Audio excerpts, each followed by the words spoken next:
Hey, what's going on everyone? It's Super Attacker here. In my last video, I gave some basic advice on Pokemon battling, where I talked about things such as the type chart and the basics of understanding a Pokemon's stats. However, I was very vague on the team building aspect of Pokemon battles, and while I still think that my advice in my previous video was somewhat solid, there are still many things that I left out for the sake of time and simplicity. So, today's video is going to be part 2 of how to win more Pokemon battles, in which I will be discussing some slightly more advanced strategies. Welcome back to Pokemon Basics 101. Let's get right to it. Team building. Last time, I recommended having a team of Pokemon consisting of different types so that you can cover more advantages and weaknesses. I still do highly recommend this for a general playthrough of a Pokemon game, as you don't really want your team to be easily defeated by one or two types. However, what if you only had to deal with a single type? Most of the challenging fights in Pokemon's main story are from opponents that focus on a single type. If you're trying to build a hate team, as I call it, it's important to know what type you're up against and its weaknesses. Let's use the water type as an example. Water type Pokemon is one of the most common Pokemon types across all of the games. Many water types are known for being defensive and also strong hitters. If you've been studying the type chart, you may know that water types are weak against both grass and electric types. So this obviously means that if you're fighting a water gym leader that you should only bring in grass and electric type Pokemon, right? Wrong! You see, water type Pokemon very commonly know ice type moves such as Ice Beam, Ice Fang, which grass is weak against, and then there are multiple water type Pokemon that can learn powerful ground type moves, or are literally just part ground type themselves. You see, just because you know what a type is weak to, doesn't mean you can rest easy, because many Pokemon learn a variety of different moves that are all different types. So, what do I do, you may be asking? My best advice in this case is that you make a team that's based on a strategy that revolves around a small group of Pokemon. Pick some Pokemon, and try to learn as much as you can about their individual strengths and weaknesses. Also, for the love of Arceus, please make sure that your Pokemon are at least a decent level. I see too many people go into a fight against high-level opponents with Pokemon that are 10 to 15 levels below them and get absolutely stomped. Having higher-leveled Pokemon is more than just a number. It helps to increase your stats, which allows you to be able to do more damage and also tank more hits. One other thing that I recommend is trying to have your Pokemon holding an item. There are held items in these games that, when held by your Pokemon, can do things such as restoring their HP, reducing damage caused by a certain type of attack, or even boosting your own stats. I personally never let my Flareon leave home without his Assault Vest. That way he's always safe, even from some strong water type or ground type attacks. The final portion of today's lesson is going to be a small demo. In this demo, I'm going to be rematching a gym leader from Pokemon Brilliant Diamond and Shining Pearl. Can you guess who? That's right, it's Crasher Wake, the water type specialist. I'm gonna allow you to also take a quick little peek at my team. Hey, Super, why you bring a fire type into a water gym? All will be explained in dear time, my young Levani. I'll be describing why I brought these certain Pokemon with me during the battle. With that out of the way, let's begin. Crasher Wake begins with sending out Politoed, and I send out Sheldon the Torkoal. Politoed's ability activates and sets up Rain, a weather condition that boosts the power of water-type Pokemon's attacks. This is more of a problem than you think, because with Rain set up, all of Wake's other Pokemon, except one of them, have their speed increased in the rain thanks to an ability called Swift Swim. However, because Sheldon is slower than Politoed, his ability Drought is activated, which cancels out the rain and instead sets up the sun, which completely invalidates Crasher Wake's strategy. See, speed isn't necessarily always everything in a Pokemon battle.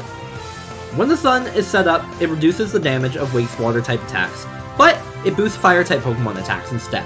As you may be able to see, just the opening of this battle was extremely important, as without even using a move, I've already put myself in an advantageous situation in more ways than one. More on that later. Politoed uses Surf, which deals about half of Sheldon's HP, while Sheldon uses Stealth Rocks. Now, with Stealth Rocks set up, whenever Wake sends out a Pokemon, it'll take a small chunk of damage.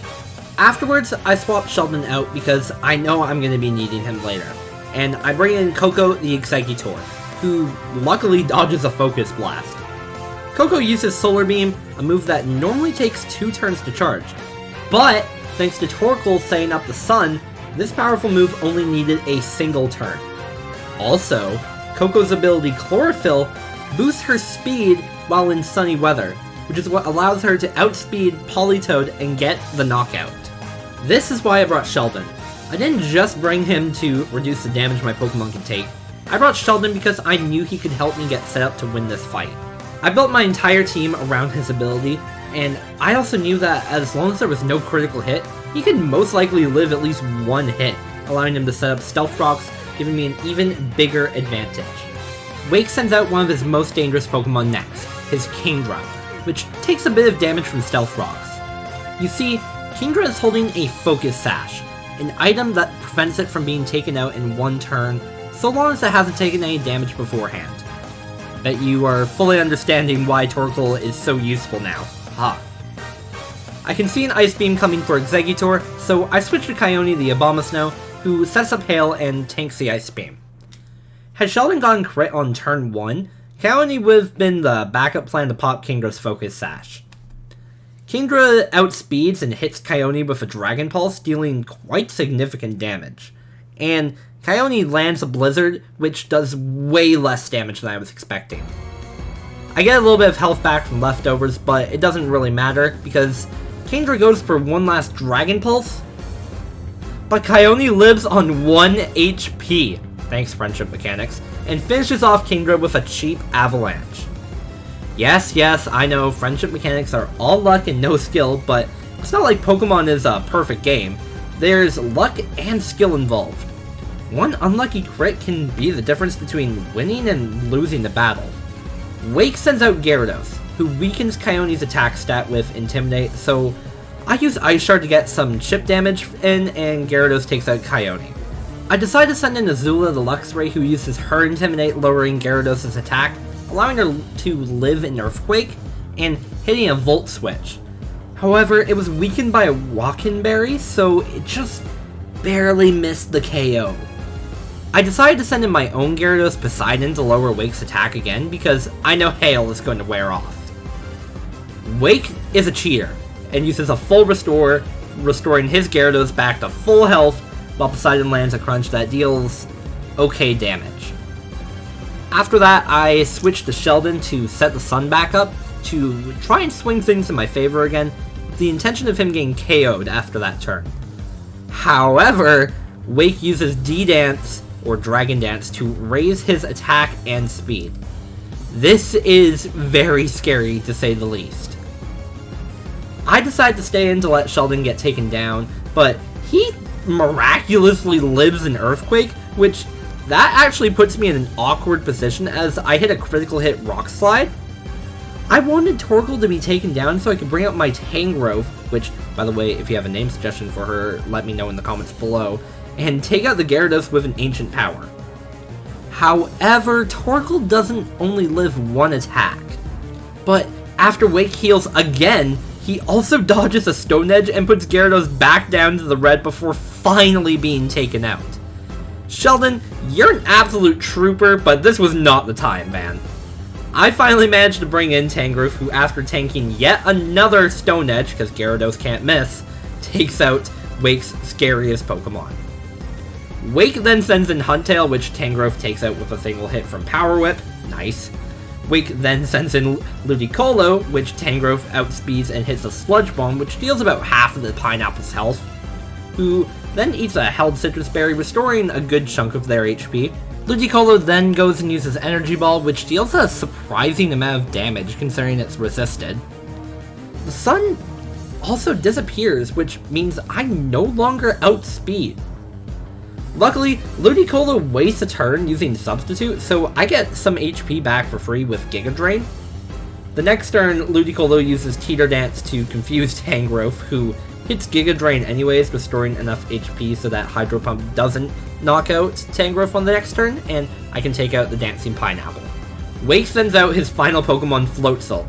However, it misses an Ice Fang, which probably wouldn't have taken out Tangrowth, actually, and she retaliates with a Power Whip and wins the battle. So, let's do a small recap. In the first few turns, I disabled Crasher Wake's entire strategy by just sending out Torkoal, and even though things didn't go as I had planned, with him living for 3 turns against Gyarados, I still managed to take down Crasher Wake relatively easily. I didn't panic when things started to not go according to plan, and I kept calm, rethought my next moves, and overcame the challenge presented to me. This is the amount of thought that I put into my battles normally. Granted, most battles aren't going to be as intensive as this one. This was just used to give you an example of what a decently thought out strategy and team could do. Thanks for watching this video. If you enjoyed and found this video informative, make sure to hit the like button, and if you're new here, make sure to subscribe as well for more Pokemon and other Nintendo content. Peace out.